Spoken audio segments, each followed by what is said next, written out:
Hello बच्चों, quick revision series चल रही थी हमारी।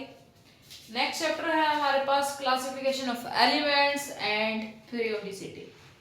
इसके अंदर हम क्या कर रहे हैं, पूरा प्रॉपर एक्सप्लेनेशन नहीं कर रहे हैं। पहली बात तो क्विक सीरीज के अंदर इसके अंदर हम टॉपिक वाइज चल रहे हैं कि जो चीजें हमने पढ़ी हैं फुल वीडियोस के अंदर, उसका हम 5 से 10 मिनट के अंदर एक बार रिकॉल कर ले कि हमने पढ़ा क्या क्या है।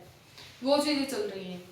इन केस किसी को वन शॉट वीडियोस चाहिए कि जिसके अंदर हम पूरी अच्छे से एक्सप्लेनेशन दें, तो वो कमेंट कर सकता है। आपको ये लगा लो 40 मिनट्स के अंदर या फिर 40 मिनट से भी कम टाइम में आपके पास पूरा लेक्चर, पूरा चैप्टर विद एक्सप्लेनेशन आपको प्रोवाइड कर दिया जाएगा। ठीक है, फिलहाल के लिए आप इसको शुरू करते हैं। क्लासिफिकेशन ऑफ एलिमेंट एंड पीरियोडिसिटीज की बात कर रहे थे, तो फर्स्ट टॉपिक आ जाता है हमारे पास डोबेराइनर ट्रेड्स। तो डोबेराइनर ने क्या किया था, एलिमेंट्स को 3-3 के सीक्वेंस में अरेंज किया था और इसने बताया था हमारे पास जो सेकंड वाला एलिमेंट है उसका एटॉमिक मास हमारे पास एवरेज होगा फर्स्ट और थर्ड एलिमेंट के एटॉमिक मास के बताई थी। उसके बाद हमने बात की थी न्यूलैंड ऑक्टेव्स के बारे में। ऑक्टेव ने जो चीज डोबेराइनर ने हमको 3 के लिए बताई थी ना, वो भी हमारे पास जो न्यूलैंड्स ने बताई थी वो 8 के लिए बताई थी। लेकिन ये 8 के लिए क्या थी, हमारे पास कुछ लिमिटेड नंबर ऑफ एलिमेंट्स के लिए ही ये सफिशिएंट मानी गई थी कि उन्हीं के लिए ही ये एप्लीकेबल थी। उसके बाद आ गई हमारे पास पीरियोडिक टेबल। पीरियोडिक टेबल के अंदर हमारे पास आ गया था S block, P block, D block और एफ ब्लॉक। ठीक है, तो वो चीजें हमने पढ़ी थी। देन आ जाता है हमारे पास इलेक्ट्रॉनिक कॉन्फ़िगरेशन। इलेक्ट्रॉनिक कॉन्फ़िगरेशन में वही सेम चीजें आ जाती हैं, S, P, D, F. S के अंदर हमारे पास 2 इलेक्ट्रॉन्स आते हैं, पी के अंदर 6 आते हैं, डी के अंदर 10 आते हैं और एफ के अंदर 14 इलेक्ट्रॉन्स फिल्ड होते हैं। जिसके अंदर हमने क्या पढ़ा था, पैरामैग्नेटिक नेचर पढ़ा था, डायमैग्नेटिक नेचर पढ़ा था, और इलेक्ट्रॉन्स अगर कलर्ड होंगे या फिर कलरलेस होंगे वो चीजें भी हम उसके पढ़ते हैं।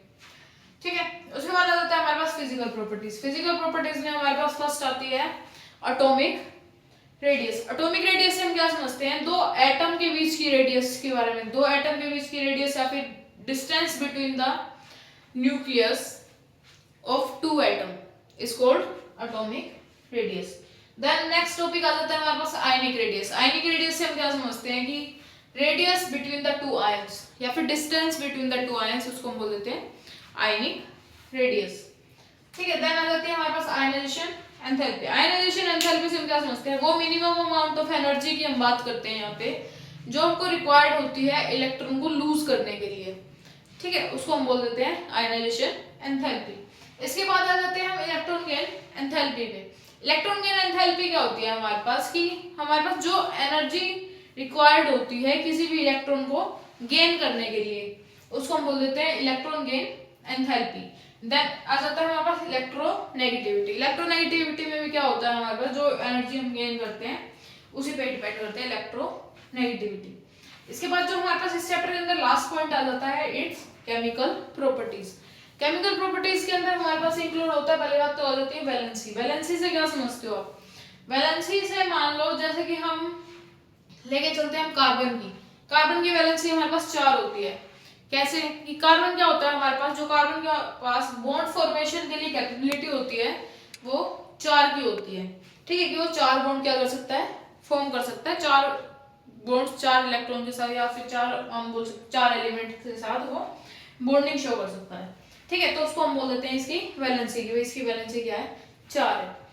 अब नेक्स्ट आ जाता है हमारे पास ऑक्सीडेशन।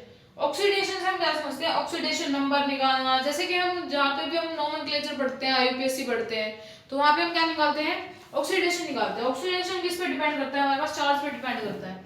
मान लो क्लोरीन का चार्ज होता है हमारे पास -1, ऐसे साइनाइड का होता है -1, NH3 हमारे पास न्यूट्रल होता है।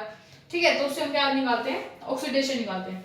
देन लास्ट पॉइंट जो इसके अंदर आ जाता है हमारे पास एनामोलस बिहेवियर। एनामोलस बिहेवियर से हम क्या समझते हैं कि ऐसे एलिमेंट्स जिनका जो बिहेवियर है वो पीरियोडिक टेबल के बाकी एलिमेंट से बिल्कुल डिफरेंट है।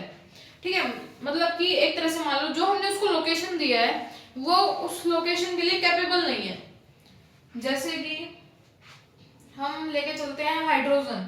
हाइड्रोजन को हमने लिया था नंबर 1 पे। 1 पे हमारे पास हाइड्रोजन है, सेपरेट पोजीशन पे प्रेजेंट है, लेकिन वो बिहेव तो दूसरे एलिमेंट्स की तरह कर रहा है, हैलोजेंस की तरह बिहेव कर रहा है। तो हमने क्या किया था, वो नंबर 1 पे रखा था, क्योंकि क्या कर रहा है हमारे पास एनोमलस बिहेवियर शो कर रहा है। दूसरा हम एग्जांपल लेके चलते हैं लिथियम। सेम लिथियम के लिए ये है कि भाई लिथियम भी क्या करता है हमारे पास एनोमलस बिहेवियर शो करता है।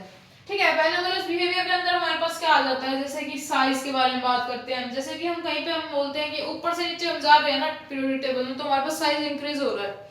लेकिन एक जगह पे जहाँ पे हमारे पास एक्सेप्शन आ गया, एनोमलस बिहेवियर आ गया, तो वहाँ पे साइज डिक्रीज भी कर सकता है। ठीक है, तो उसको हम बोल देते हैं एनोमलस बिहेवियर। और एनोमलस बिहेवियर में जैसे हमारे पास वैलेंसी आ गई कि भाई एक सीक्वेंस है, वैलेंसी सबकी सेम आ रही है, लेकिन उसकी वैलेंसी क्या आ रही है, डिफरेंट आ रही है। ऑक्सीडेशन नंबर की बात कर लेते हैं। ऑक्सीडेशन नंबर उसके केस में हो जाता है कि भाई बाकी सबका तो सेम है, लेकिन एक का क्या है, डिफरेंट है, तो उसको हम बोल देते हैं एनोमलस बिहेवियर। तो इसके साथ ही हमारा क्या हुआ, classification of elements and periodicity वाला पोर्शन जो था वो हमने पूरा कवर कर लिया। आज के लेक्चर में इतना ही। Please like, comment, share and subscribe.